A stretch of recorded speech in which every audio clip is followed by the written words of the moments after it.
galera, Caroline também na área, hashtag.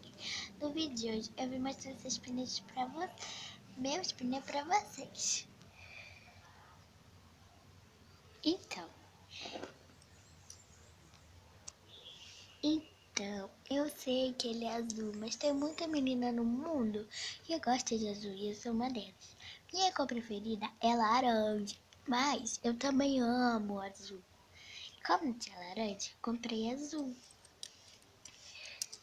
Minha mãe disse que quando ela receber, ela vai comprar um pra mim de LED. Daqueles LEDs que tem aqui, aqui e aqui.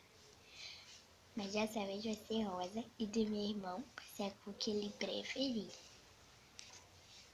Ganhei ele hoje, por isso que eu não sei fazer manobras ainda. Mas eu vou treinar bastante.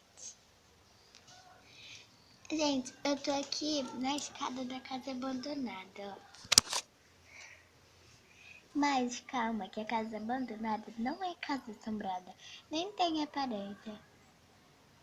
E ela tem dono, só que o dono não mora aqui, mora em outra casa.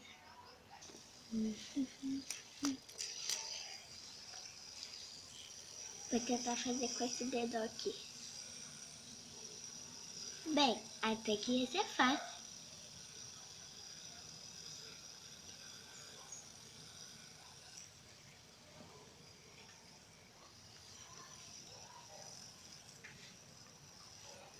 Tem que ter cuidado para não botar a mão aqui, porque se botar, pode cortar o dedo, pode entrar e cortar. Eu tenho muito cuidado com isso.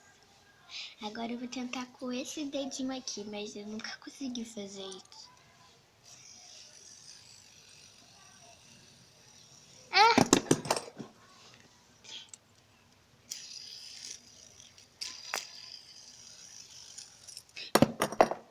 Ai, gente, eu não consigo. Mas eu tô em cima da prancha. Calma, calma, que eu não tô no chão.